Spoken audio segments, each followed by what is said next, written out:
Hey there, fellow squids. I just wanted to let y'all know in this video there may be some graphic matter that some listeners may find disturbing or difficult to hear. Viewer discretion is advised. Also, sorry for such a long time before posting.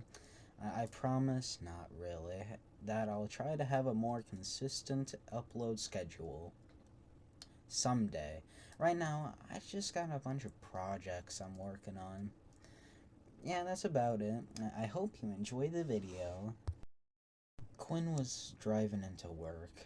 As much as they didn't like having a job, they had to admit they were looking forward to having the job at the new Fazbear's Fright's horror attraction. Quinn was always fascinated on the Fazbear brand. They were mostly surprised from all the controversies and the accidents that happened. The brand is still going on. Quinn pulled into the driveway, specialized for employees such as Quinn. Entering Fazbear's Fright, Quinn was rushed with an emotion. They couldn't tell what emotion that just so happened to be, but the strobe lights certainly didn't help.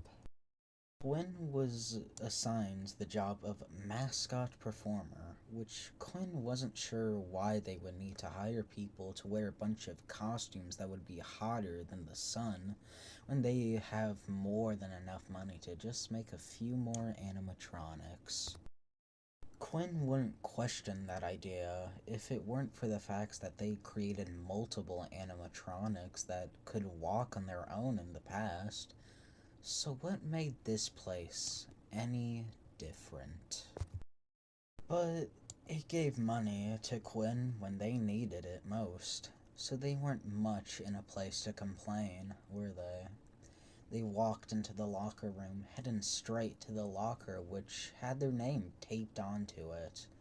Opening the locker, all there was inside was a big, baggy white rabbit costume with reddish-brown patches all over it, and a deep crimson-red color lens where the eyes were, and it had a wide, buck-tooth grin on its pale, furry face. Quinn had never seen this character before. There had been many characters created by both Fazbear Entertainment and their contractor, Murray Costume Manor, but none of them looked like this character. It almost made them intrigued. Quinn closed their locker before walking into the changing room.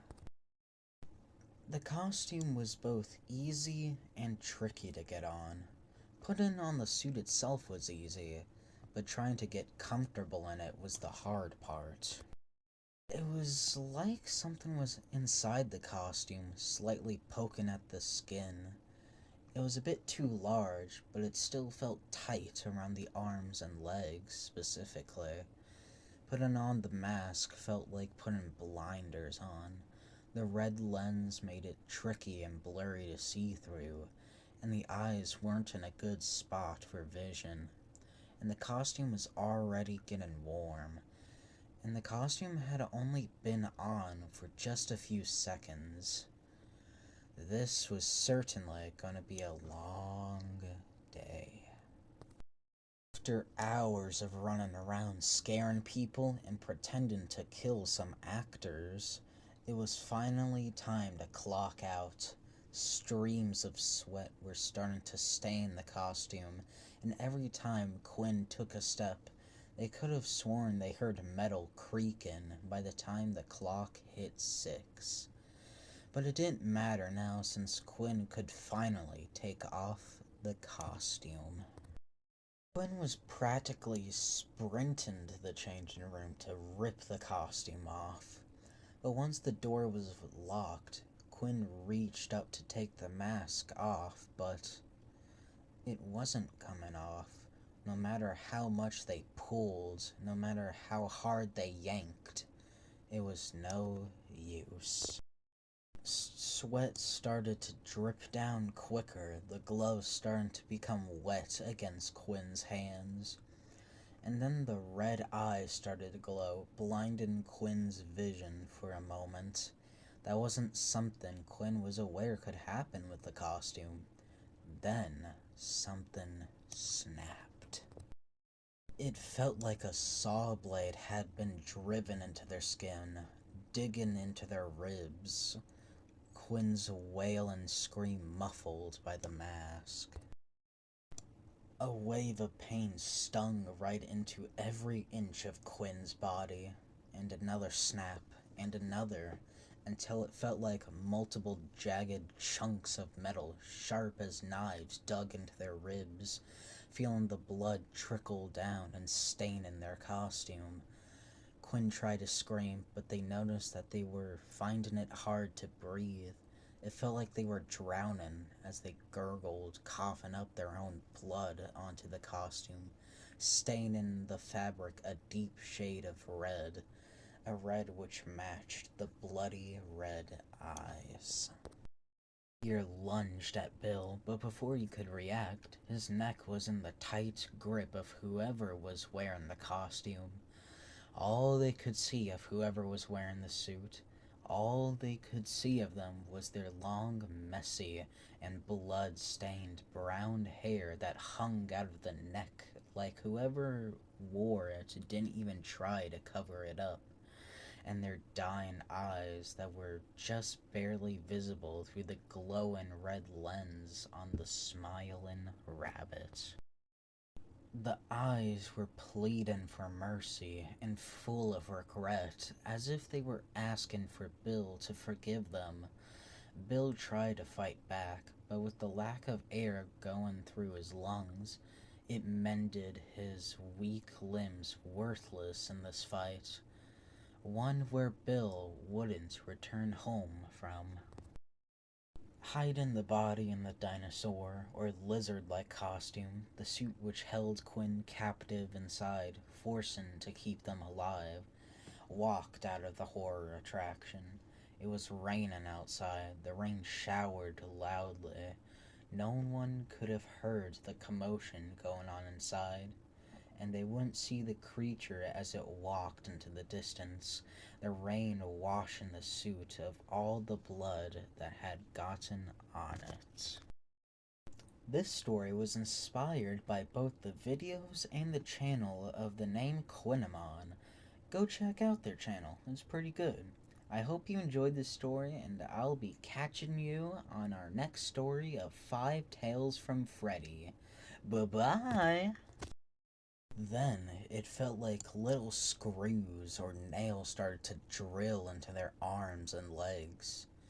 Quinn fell to the floor with a loud thud, but also a splat from their wet costume. Quinn raised a bloody hand, hoping someone would burst through the door to help them. Quinn tried to say something, but all that came out was a short gurgling noise and a cough as they choked and drowned in their own blood. Time drifted by, but no one had went into the changing room. No one even checked to see if someone was still in there, but Quinn still waited. It wasn't like they could move anyways. Quinn could feel themselves losing their mobility, but they still wouldn't die, even though Quinn had been sitting in there for what felt like hours. Bill hated his job. He had to clean up after a long day at the horror attraction. All the fake blood when the actors were pretending to be stabbed ruthlessly by the costume performers. The flipped over tables and the chairs. And Bill was surprised how much dust was collected in the span of just 6 hours. But once all of that was done, he had to go clean the costumes for the mascot performers. Walking into the locker room, Bill was hit with a wave of stench. There was the usual sweaty smell, but there was something else as well. Like something had died in there. Bill didn't know if he wanted to clean this room first or last. Despite clear instructions from both the boss and the employee training tape they were forced to watch, all of the costumes were scattered around the floor. That was just great. Bill leaned to pick up a large rubber mask of a lizard-like creature. The rubber was a deep shade of either gray or black, with a large toothy jaw where the actors could see through, and tiny eyes. The light started to flicker, and that's when Bill felt it, like someone was watching him. It sent a shiver down his spine. Bill looked around as the light bulb popped, the room becoming dark. Bill heard the groaning moans of pain somewhere in the room. It felt like it came from everywhere around him, but also nowhere. Bill could faintly hear muffled footsteps. Bill got up and looked to the doorway, and someone was standing there. Two glowing eyes stared at Bill, blocking his way of escape. Bill backed away, not knowing who this was and what they were doing here at this hour. Hello? Bill asked. But instead of getting a proper answer, Bill was getting an answer from a gurgling groan of pain, like they wanted to be put out of their misery.